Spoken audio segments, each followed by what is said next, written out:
This is the place where we can learn and make intelligent decisions to maintain and maximize our health as we age, changing our lifestyle and changing our trajectory of our lives so that we can have the life we always wanted to have.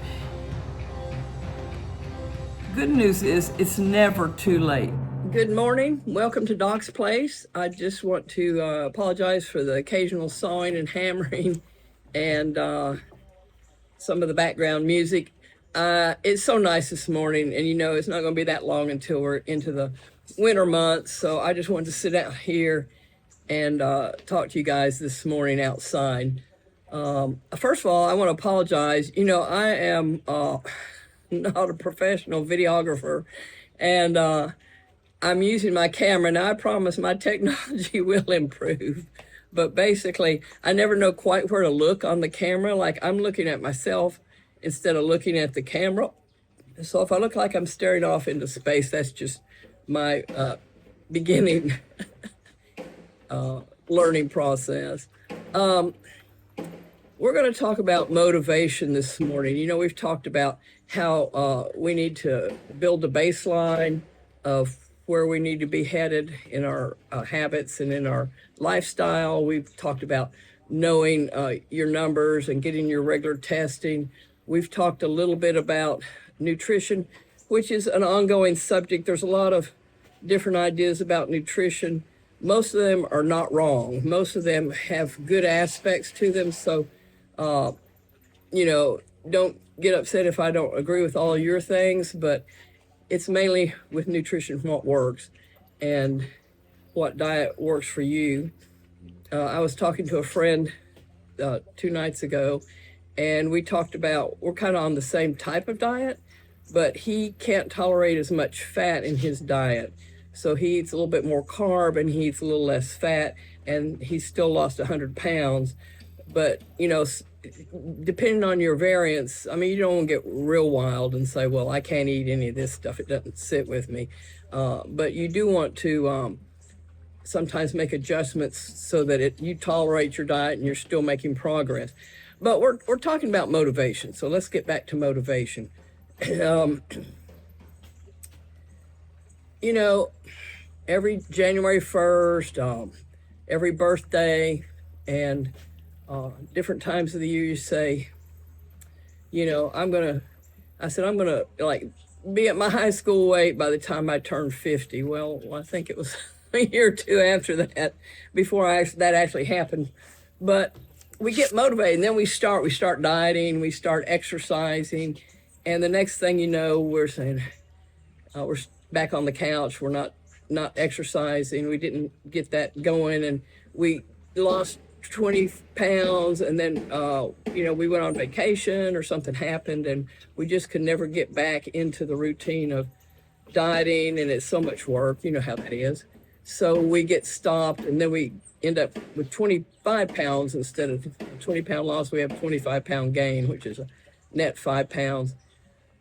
But what I've come to find out and talk to other people about is it's not how to stay motivated. You still want your goal and be motivated about your goal, but the success to achieving that goal is not to look at the outcome, like I'm going to lose, 100 pounds. That's not you don't need to focus on the outcome.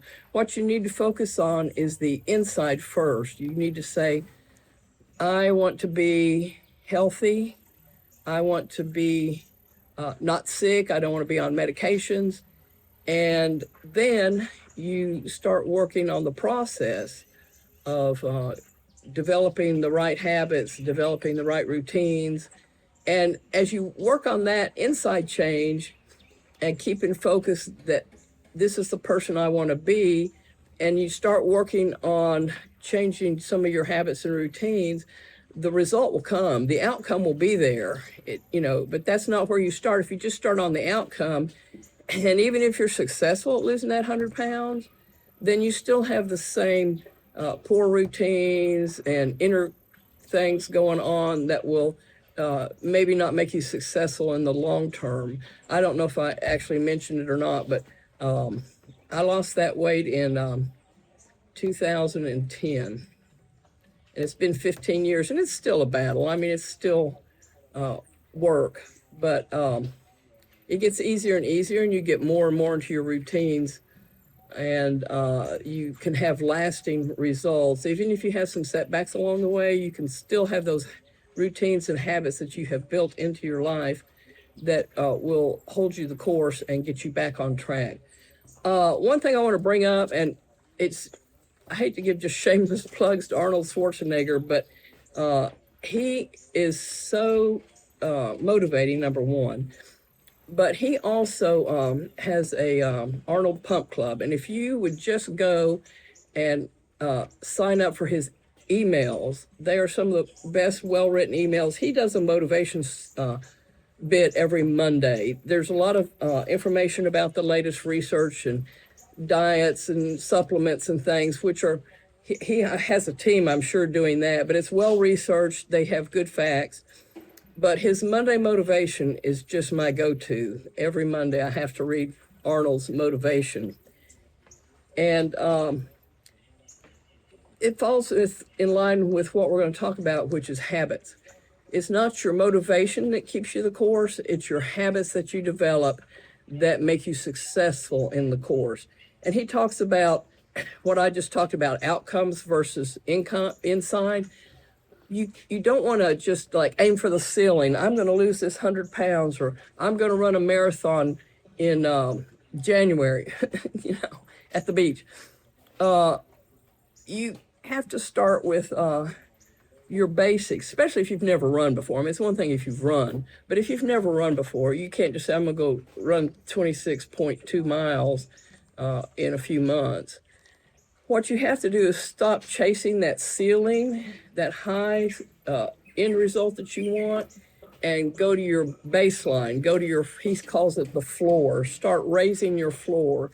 Pick something out that is your minimum, something that you can do every day or whatever your schedule is, that you can do without fail. And that may be, I'm going to walk to the mailbox every day, rain or shine.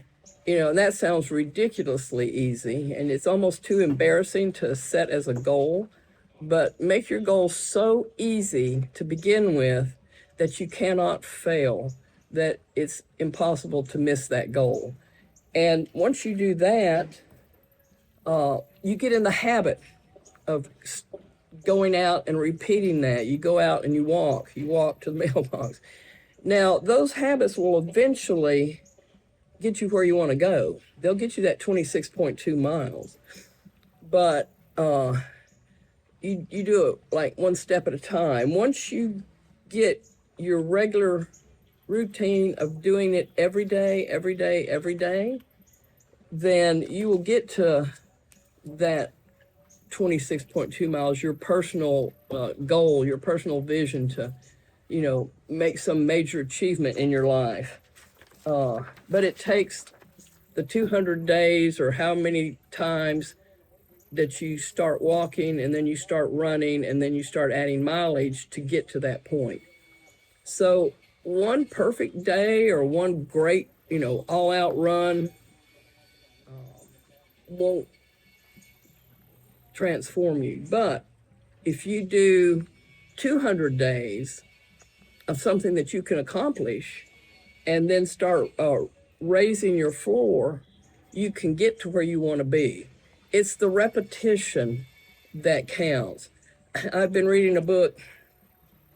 I've read it before, and I just finished reading it again. It's called Atomic Habits. Now, the interesting thing is, I was at dinner 2 nights ago, and I met a gentleman, and we got in a conversation, and he has lost 100 pounds, or he used to be 300 pounds. Now he's normal weight. And it found out that we had both read this same book. It's called Atomic Habits by James Clear. Now, I've read it twice. Luke has read it 5 or 6 times, and he reads it once every year. The interesting thing about that book, it's not just about diet and health. It's about any kind of habits that you want to achieve in your personal life, in your health and nutrition, at business, in your business life, things that you want to accomplish. And his whole point of the book is it's not staying motivated, it's developing the good habits and eliminating the bad habits that will lead you to success. And the interesting thing about habits, which Arnold mentioned, is that they take a long time, they take a while to develop. Let's just put it that way. And why we get discouraged sometimes is like, you'll say, I ran every day this week and the scale didn't drop a pound. Well, but if you run every day for 4 months, that scale is going to drop weight.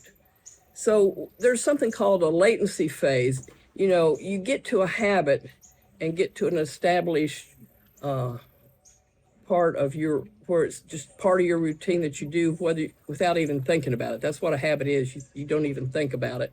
You just do it because it's part of you. It becomes part of that inside. It becomes part of your routine. And it takes a while. Like if you start running every day for, a mile a day, then, you're going to just kind of keep going like this and going like this. And you're really not going to see much change. You'll see a little change. And about there, you get discouraged and you quit. The thing is after you repeat a habit enough times, then you get that takeoff phase. And all of a sudden, you're up here. You were doing the mailbox, and then you went to the end of the street, and then you went, finally made it to half a mile, and then you made it a whole mile. And I can say that because I started running in my 50s, and I had never run before. It's a whole nother story. But, and finally I got where I didn't hate running. And then I got to where I really liked it and enjoyed it. And then I got where I missed it if I didn't get to do it every day or every 3 days or whatever. Then I would miss it. So it takes a long time. Now, it took me a long time to get there. It took me probably a couple of years, I don't know, where I just didn't hate running. And then all of a sudden, you're like, oh, wow. And you're up here, and then you're running your marathon. So just remember don't be impatient with the process. The thing to know is that you need to do the process. You need to keep steady with what your habits you're developing and wait for the result. The result takes a while. And then you need to be consistent. You need not to miss a bunch of days and then try to get back into it. Arnold's rule is never miss twice. He said, we're all going to have a day where we don't make it, or, something happens, or we don't feel good, and we miss a day. But the thing about that slip is to bounce back from that. Do not repeat that twice. If you repeat that twice, then you've got a problem. So you say, okay, that's my second day out without this, and get started back. It's the start back that gets you successful. And then, just like I say, raise your goals from the floor as you move along to the ceiling. You may say, I want to be 100 pounds down. Well, you don't start by trying to lose 100 pounds all at once. You start by developing some processes. First, you got to clean out your refrigerator and your pantry. You need to restock with good food. You may need to get a app tracker to track your weight and how much exercise and your calories. You may need to sign up for Arnold's. He's got a club on there where everybody that's in that club, they can socialize. You may need somebody to help give you support. If you have a buddy that's kind of in the same process, you can help each other with the support you need to keep at it, keep going. And like I say, I haven't joined the Pump Club yet. I probably will pretty soon. I just haven't. But anyway,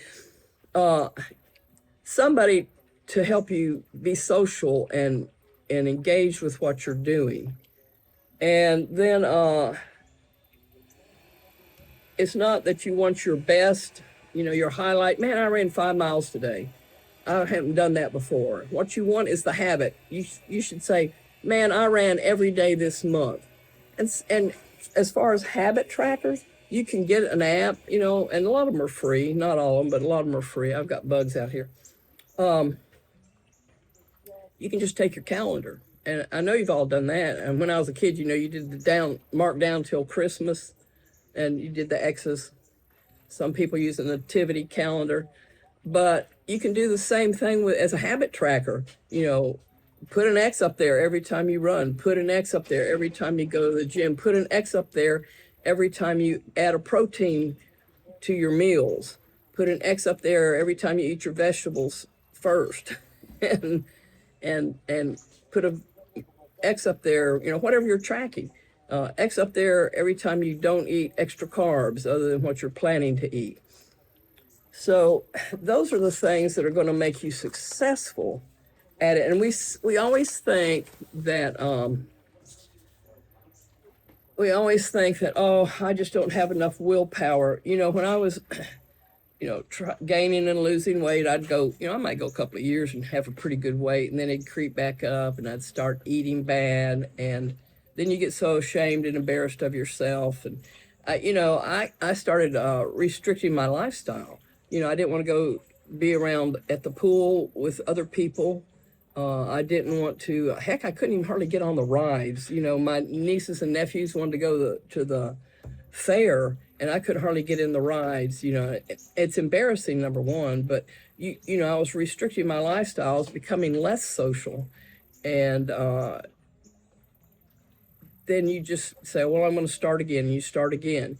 And I'm motivated this time. I was so embarrassed by not being able to fit in the rides at the park that I started working out again, starving again, or changing my diet or running. But what you need to do is change those habits develop habits that will stick with you. Now, James Clear, and I'm going to show you a picture of the book. I really highly recommend the book. I can't say enough good things about it. And I'm sure Luke, my new friend, will agree with that. Oops, let me find the cover page. There it is. And it's well, you may not. It wants to go to the chapter. Come on. Atomic Habits. Come on. Oh, well, never mind. Anyway, it's Atomic Habits. You can find it on Amazon. I'm sure there's a podcast version of it, which is a handy way to really, if you're not a big reader, I'm a big reader, but if you're not a big reader, then start listening to podcasts. It's fun to listen to the sports podcast. If you're an Auburn fan, there's an Auburn podcast. If you're an Alabama fan, there's an Alabama podcast. We listen to all kinds of things we want to listen to, but make a habit of listening to something that is going to improve you. Find a podcast that is about health, or about your business, or about your social life, your family life, and commit to doing some of those podcasts. And pretty soon you start learning things you don't think you do, but you do. You learn things, you learn tips, and you learn. You start changing your behavior. You're becoming that person just by changing what you listen to on a regular basis. You're still going to listen to the things you like to listen to, but sprinkle in regularly some of the things that you need to listen to, and you'll be surprised. Pretty soon you're like, oh, I like this. I'm enjoying reading this. Let me find another motivational, self-help, whatever kind of book to listen to. Let me follow Peter Attia on YouTube. There's a lot of great people out there that speak on health regularly. The longevity folk are particularly interesting to listen to. And so anyway, Atomic Habits, he goes over, let me pull my book back up. He goes over basically the structure of habits. And I had this pulled up until I started looking for what I was trying to show you the cover. What you need to do is you need to pick things that work for you. Not every athlete is a swimmer, and not every athlete is a basketball player. If you're 5'1", you're probably not going to be the champion basketball player at the end of the season. You'll probably play in college, maybe, if you're really good, but sometimes just your genetics will make that a sport that doesn't work for you. And it's the same thing with your habits. Pick the right habits. Don't go out there and try to run. If you've had two bum knees and you haven't been able to hardly get out of the chair, start with bicycling or something different that works for your genetics, your body at the time that you're doing it. Don't just say, I'm going to go do this, build this habit, and it's not one that is really conducive to you. Don't say I'm going to eat a bodybuilding diet when you may hate half the stuff on a bodybuilding diet. Eat Mediterranean diet, something that works for you, and develop the habit of that. Now, there's kind of there's two or three things. Number one is habits are actually built. We have so many habits we don't even realize. You get up in the morning, you go to work. If you smell the coffee, you're just in there automatically pouring a cup and walking over to the office without even thinking about it, whether you wanted coffee or not. You just smell that coffee and you go get it because it's a habit. You have done that for the last 5 years in your office, and you just pick it up. You never stop to think, do I really want this coffee? Did that meal sit bad last night? Maybe I should skip the coffee and eat a Tums instead, or drink some water. But all habits have a cue. And when you become aware of the cue, like there's coffee in the office. If you don't smell it, you may not want coffee. But as soon as you smell it, you're going to go get it. So that cue causes us to become aware of it and then respond. We want the reward, and we do like the taste of coffee. So we want that reward of that warm coffee, that pick-me-up we get in the mornings when we kind of need to wake up. And we need to become more aware of that. I can walk in, I'll tell you the story. There's where all the supervisors of the operating room sit. The girl that's up there now has a little candy dish that she keeps up there so the nurses can come grab a bite of candy. Now, I didn't do that for a long, long time, but then I thought, I'm going to get a couple of bites of candy. It was after I had my knee surgery and I could barely get around, and I was discouraged about not being able maybe even to compete again or work out a lot. And I thought, why am I torturing myself? So I started getting a piece of candy here and there. Well, then it got to be where I was getting a piece of candy every day. And now it's like I was getting a piece of candy at 9 o'clock, and then I was getting some about noon, and then I was getting some at 2 or 3 o'clock if nobody was looking. If they were out of the office, I'd get extra candy. And pretty soon I was in this habit without even thinking about it. I mean, I kind of knew when I was doing it that, you're getting in trouble. But then I kind of persist until now it's a habit I have to break. It's a bad habit. I've got to break that habit. And so I've started not eating any of the candy up there, at least until afternoon, 12 or 1 after I've had lunch. Otherwise I'll eat breakfast and then I'll eat candy all morning, and then I'll not eat my lunch or eat half my lunch. So that's the way habits work. And you can have good habits, and they're the same way. You don't necessarily think about them. And you can have bad habits and not think about them. If I walk into a room and there's cake sitting out, I'm having a piece of cake in my mouth before I can even think about that. I just cut it and put it on a plate and put a fork in there. I mean, it's so automatic for me to, at the sight of anything sweet or food, to just want to put it in my mouth because it's such a reward of the sugary high and the taste. So the 4 things to do about habits. And the first thing is to make it obvious. If you're wanting to get exercising regularly, then what I do is I keep my gym bag in my car. I don't even take it out of my car. I mean, I do every now and then. But I leave my gym bag in my car. But every day when I come home from work, I put my fresh gym clothes and things I need to go to the gym in that bag. And so it's already in my car. That way I don't forget about, I left my gym bag at home. If you have a gym where you have lockers that you can leave locked and they're your own, you can just leave your stuff in there and just bring fresh clothes, and then you've got all your other workout accoutrements, like your shoes. You can just leave your shoes and just bring fresh socks and clothes. but that bag's in my car, and in the morning I'll say, oh, I didn't get my clothes out because I'm getting my clothes on for work, and that makes me think about clothes. So I'll definitely get my clothes, or I'll lay them out the night before with my work clothes, and I don't even have to think about it. They're all laying there, and I just grab them up, stick them in my bag in the car, and I'm ready to go for the day. So you have to make it obvious. You want all your habits where you can easily see them, and you may have to make it obvious, like there's an implementation intention. I will go to the gym Monday, Wednesdays, and Fridays every day right after work.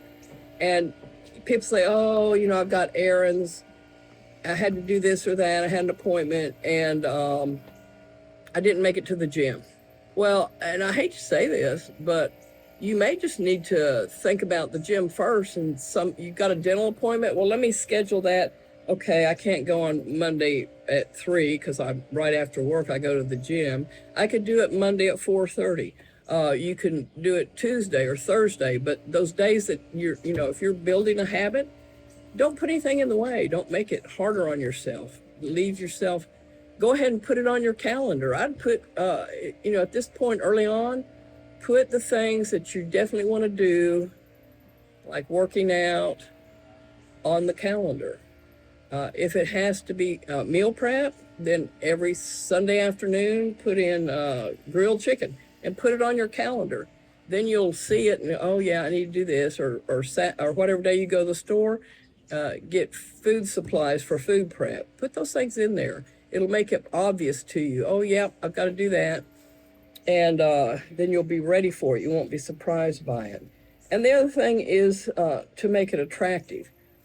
If you want to get on the phone and read your emails or Instagram or go through Twitter, whatever, say, I will do 30 minutes of phone fun every day at the gym after I do my workout.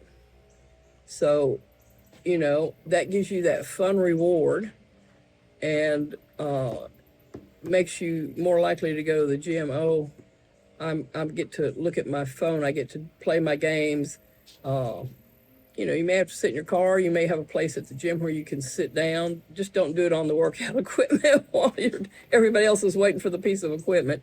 But, you know what I'm saying. Reward yourself for what you're doing, and then you want to make it easy. You want to fix your environment so that it's easy to have your clothes ready in the morning. It's easy to get to the gym. It's easy to do food prep. Make sure you have your charcoal and stuff. You can use meal prep. We're not getting all that, but whatever you're doing, just make it easy on yourself. Make sure you have the supplies you need to do your food prep. Make sure you order from the meal prep service before you run out. Make sure that you have a week's worth of food. And then the other thing is to make it satisfying. Now, the how to break a bad habit is exactly the opposite of that. You want to make it invisible. Now, if I come in the afternoons, I'm terrible about this. I've had a long day. I'm tired. I'm a little stressed about whatever happened. And I come in, and I'm a little bored too. So I come in, I just want to sit on the couch. And the first thing I do, though, I'll change it into comfortable clothes, and then I'll go in the kitchen and I'll open the refrigerator and look around. And then I'll look in the pantry and see what's in there. And the point being, if you don't keep things in there that are like, if I have something obvious, like I want something sweet, and if I can't find something sweet, there's those emergency Ritz crackers over there in the pantry. I could eat some of those. And I have been known in desperate times to eat just plain saltines or anything like that. But so, you have to make it hard to make it invisible, number one. If you don't see it, you won't always think about it. But, we're talking about, there's a lot of things in this book, and I could spend an hour. There's habit stacking. after I come in and change into my workout clothes and my comfy clothes, I'm going to play on my phone for 15 minutes, or I'm going to drink a beverage out on the porch and relax. I'm going to stop by and talk to a neighbor. I'm going to watch the 30-minute news, anything. And by then, that craving will have passed. You'll be ready for supper when it's there, and not eating junk when you come in, and then eating supper or not eating much supper because, I ate all that junk. And there's just steps to setting habits that make them easy to get established. And then there's set steps to make it easier to get rid of bad habits. And they're basically the same. They're just opposites of each other. If you're trying to make something visible so that you could, like, say, pack in your gym bag and stuff, the one to break a habit is to make it invisible. Get rid of the food. Put your phone in a drawer when you come home and leave it in there for an hour until you get out of that routine of sitting down every afternoon and wasting time on the phone. And eventually you'll get where during that hour you can get your chores or whatever done, and then reward yourself with some phone time. But there's ways eventually those things will become automatic to you where you won't even maybe necessarily have to put it in the drawer, but you may have to unplug the TV. One extreme is to unplug the TV. You can just put the remote somewhere, put the remote in the refrigerator.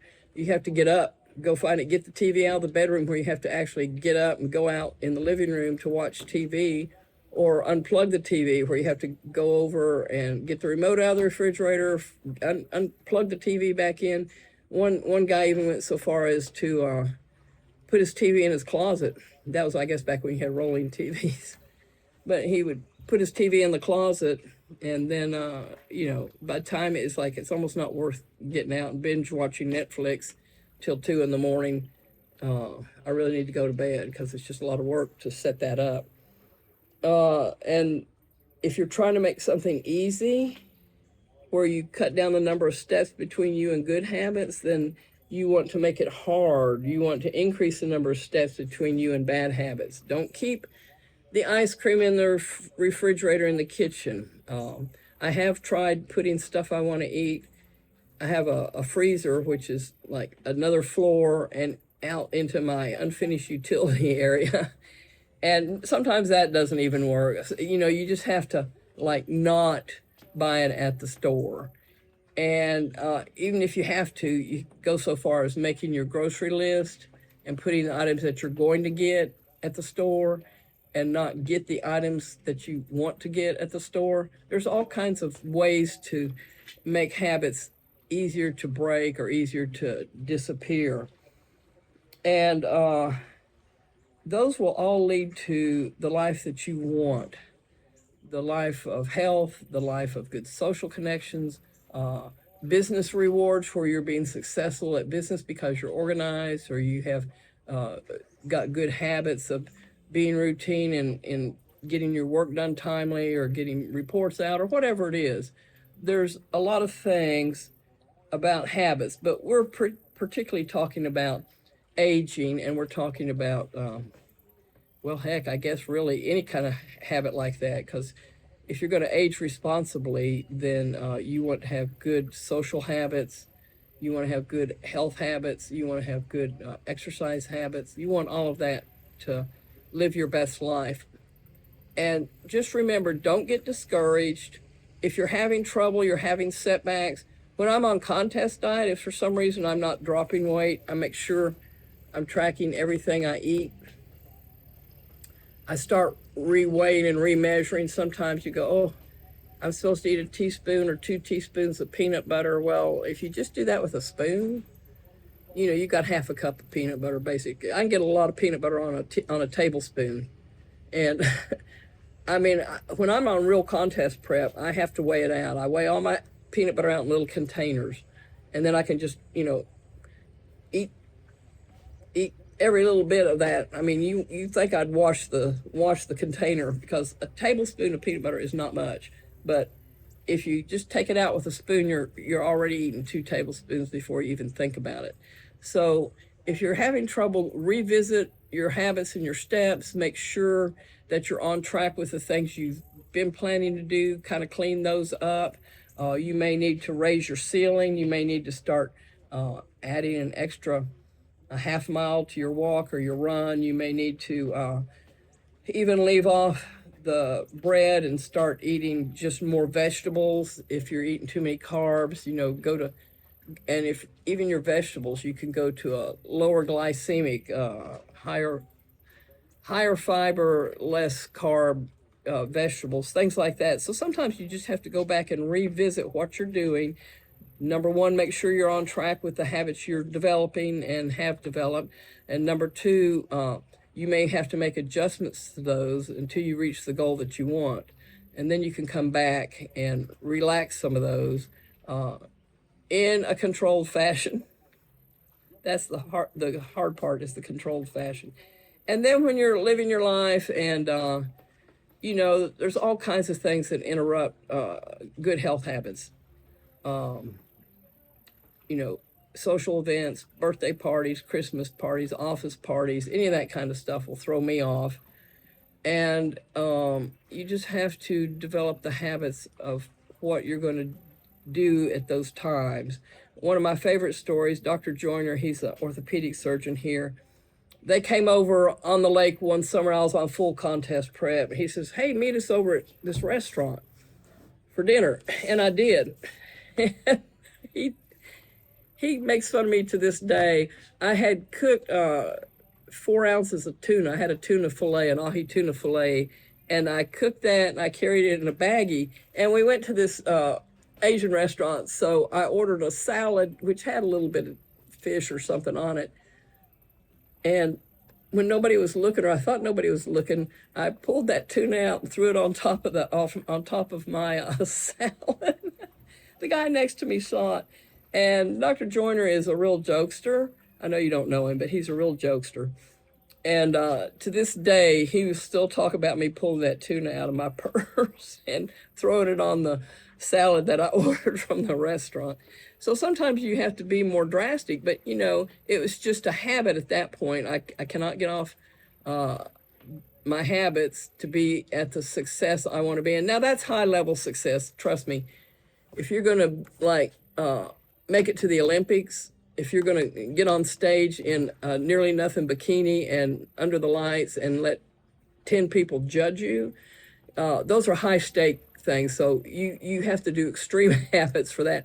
Don't think in your everyday life, if you're wanting to get healthier, you're wanting to do more, that you have to do kooky stuff to do it. I only do kooky stuff when the stakes are really, really high, because as you know, in any kind of sport like that, when you get to the top end, it gets a little more extreme on that sort of thing. The good news is, and this is something I learned a long time ago, is the more you get to the point, say you're losing 100 pounds, and and just as an aside, I really appreciate Jelly Roll. Give a shout out to him that he is being on social media about his diet and his weight loss and the journey of doing that, because just talking to Luke the other night at dinner got me fired up again. And just seeing somebody there, he will change somebody's life. You watch, we see the end result usually. You see the ads and the people have lost, oh, I lost 100 pounds, oh, I lost 200 pounds, and they look all slim and sexy. But Jelly Roll is going to the point of showing you the hard work, the part that you usually don't see, and that gets you discouraged. You see these people that lost this weight with some fancy weight loss pill or something or the other, but you don't see the work that gets put in. And he's showing that to a lot of people, and it'll make a difference in their lives. He is changing lives with that, and I really, really appreciate that. Anyway, so that's about all of today. Don't think you have to be motivated. Just think about the habits you need to develop to get to your next step, to get to your next success, and then implement those habits and get the book Atomic Habits, and even if you get the cliff notes of it, and see what you need to do to improve your good habits and make them easier to stick with and rewarding, and to make your bad habits disappear and make them harder to do and less satisfying. And you will learn how to age responsibly. So I appreciate you watching. Like and subscribe. If you know somebody else that needs to be on this journey with us, then just have them send them the link at Susie Blaylock. And have a good day.